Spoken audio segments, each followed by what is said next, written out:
Hello everyone, Phyllis Roman from Jamanco Law Partners here with a quick legal tip. The question today is the difference between dismissal with prejudice and dismissal without prejudice. Sounds very, very similar, but it can have lasting ramifications for your legal issue. First, dismissal with prejudice. Dismissal with prejudice means that the case is done and over and will not be refiled. It means that the question in front of the court, the disagreement between the two parties, is done and resolved and cannot come back.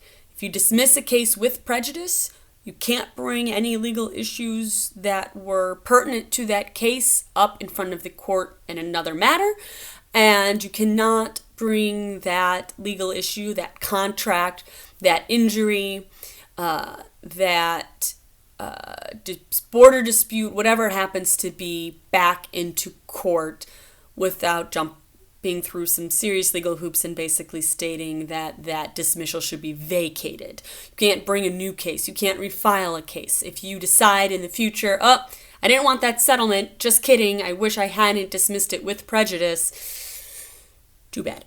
The case is done and over, and the with prejudice means no further action.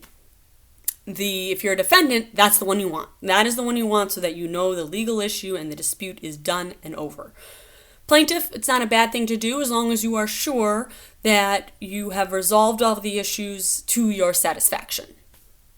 Now, on the other hand, dismissal without prejudice means that the case can be refiled. So if I, as a plaintiff, dismiss the case without prejudice and I decide at a future time that I want to bring it back, then I can.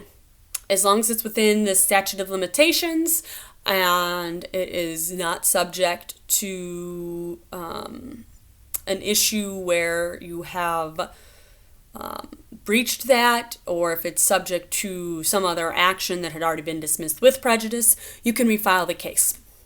So, for example, if I'm a plaintiff and I had a breach of contract case or an eviction case, and an eviction case regarding a tenant, and the tenant, I say, tenant, you were supposed to have paid $5,000, you owe me $5,000 for 3 months back rent.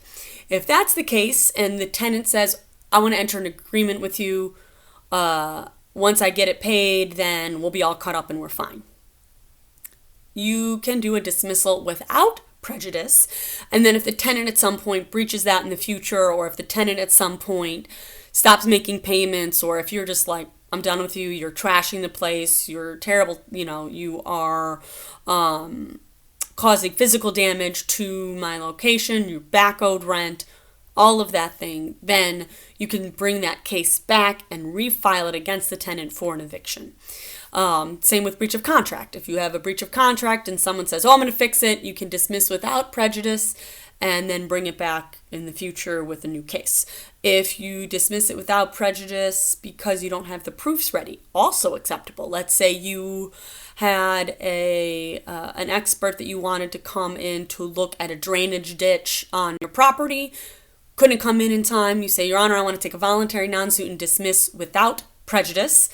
Then you end up with, then you line up your expert, have your expert do the report, then you can bring the case back as long as it's within 1 year or still within the statute of limitations.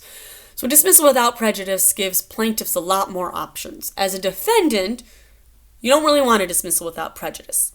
It's better than them going forward with the lawsuit, obviously.